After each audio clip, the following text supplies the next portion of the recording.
So working as a property photographer, you have to deal with loads of different situations. So every house and every property you go to is different. Now I can shoot 1 to 3 houses every single day. That's 5 days a week for the past 7 to 8 years. So that's a lot of houses I've been to and I've photographed. During that time, you do learn to use light and space, but there are so many different things you've got to think about when going into a house that you've never been to. The first lesson I've learned is learn to work intuitively. Now this goes for property photography and any other photography that you are interested in. Now, I love my cars, I love shooting cars as well, but shooting repetitively the same thing over and over again, you might think is quite monotonous, is quite boring, and I can see how that could be the case. And I think with professional work, to any professional photographers out there, you'll know shooting the same things over and over again can get boring. That repetitive work makes you learn to work intuitively. Now, what do I mean by that is you're not really thinking about where I need to position the camera, what are my camera settings, am I at the right f-stop, am I at the right shutter speed, what's the lighting like, blah, blah, blah, blah, blah. You learn to learn these things without even thinking.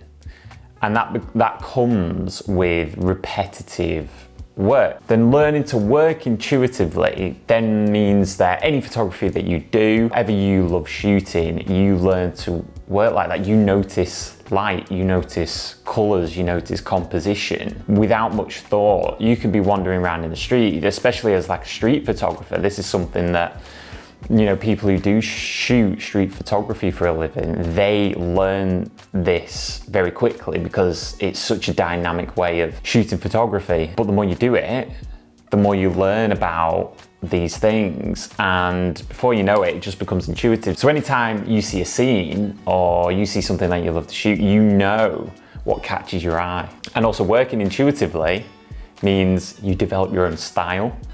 And that's one thing I think photographers nowadays seem to be chasing, but I think finding your own style is actually comes from working intuitively rather than chasing a style. So shooting thousands and thousands of properties, I've learned that working professionally, you won't always shoot what you want to shoot. I think when we learn photography, we always want to shoot what we want to shoot. We always want to shoot the things that we love and get paid for it. Now that's still a thing. I love shooting properties, but you won't always shoot those things. I love shooting cars. That's my thing. That's the thing I love most. But that's my personal photography rather than my professional photography. So shooting houses, from my point of view, you want to shoot the multi-million-pound mansions all day, every day. They're the fun ones. From a creative point of view, they are by far the most fun to shoot. Even just being nosy and going around these incredible homes is really cool, but that's not always the case. Yes, you do shoot them, but not all the time. And you do go to your typical 2 up, 2 down properties, you know, that aren't anything special, but you've still got to treat them as if you were shooting those multi-million-pound houses. So you don't always shoot what you want to shoot working professionally, but I think that's okay. Again, it's a chance for you to almost take the reins off a little bit, take a step back and learn the process, learn the techniques, rather than putting so much emphasis and pressure on yourself to shoot the things that you love. So light is your best friend. It is, and we all know this in photography, but it really is, especially in properties. Every house and every room of a property is completely different from the next. You know, where's the sunlight coming in? Is it a sunny day? Is it a cloudy day? Is it early morning shoot in the middle of winter when it's really dark outside? What's the lighting like inside the property? Is there a lot of artificial light? You know, have you got enough natural light coming in? Are you gonna have to use a flash? Are you gonna have to use bracketed photos? There's all these different things just from light, and these things can vary literally in the same house from room to room. So light is your best friend in any photography. This is me talking about properties, but you can put this towards portrait, street photography, car photography, whatever it is. Light is your best friend. I heard a saying a while ago. I can't remember where I heard it, but it kind of stuck with me. And it was that you don't shoot the subject, you shoot the light that's on the subject. And when I thought about it, it's actually true. You're shooting the light that's on the subject, not necessarily the subject. So I just thought that was quite an interesting thing to make note of, and that's something that has stuck with me with my photography. So another thing we're taught when we're learning photography is you need to do everything in camera. That's something I was taught. I think nowadays it might be different with how much editing software there is out there, and obviously AI now and all that, but I think you can't do everything in camera. Like, I think I put so much pressure on myself when I was learning photography to do everything in camera, do very minimal editing, and that was a successful photo. That's what I learned. Whereas now, with the amount of photos I've edited throughout my career so far, I've probably edited millions of photos at this point, from my professional career to my personal stuff. I've realized not everything can be done in camera. You can do a lot in camera. That should be your baseline, but not your full stop. Try and do as much as you can in camera.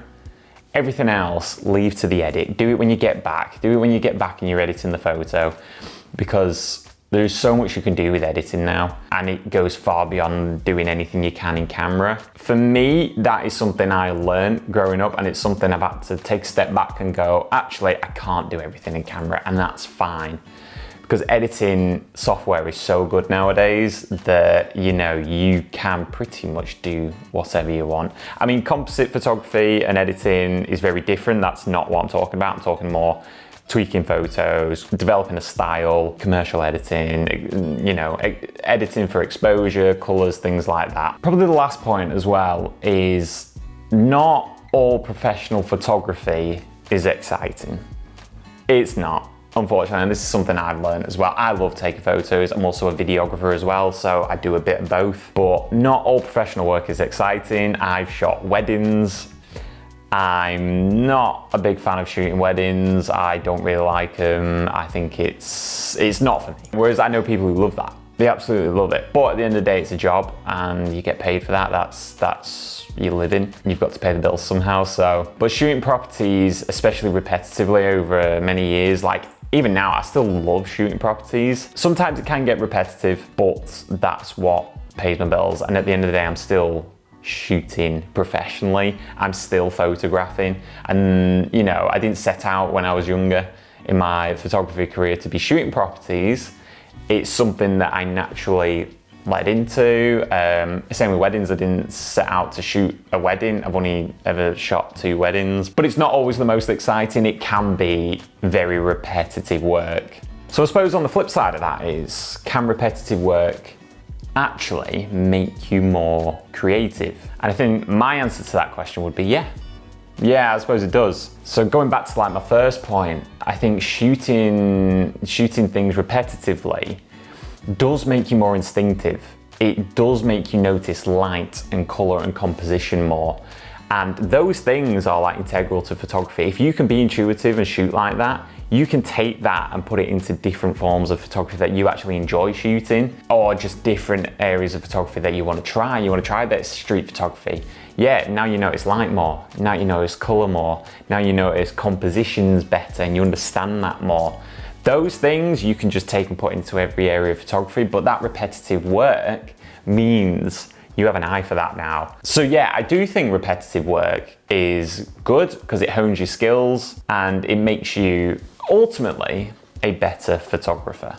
So I think my final thoughts are, after shooting thousands and thousands and thousands of properties, are that yes, repetitive work, photography work, can be quite draining and it can be monotonous over time. However, I do think that sometimes pushes us to actually be better photographers. It makes us work more intuitively, it makes us more creative, and I actually think that kind of work pushes us to the subjects we actually do want to shoot more of. I love shooting cars, that's my passion. Do I do that professionally? No, not really. That's just what I love shooting. and I love shooting properties. But once I'm tired of properties, I want to go and shoot cars. So sometimes the monotonous work can actually push us to be more creative in the subjects we actually do want to shoot.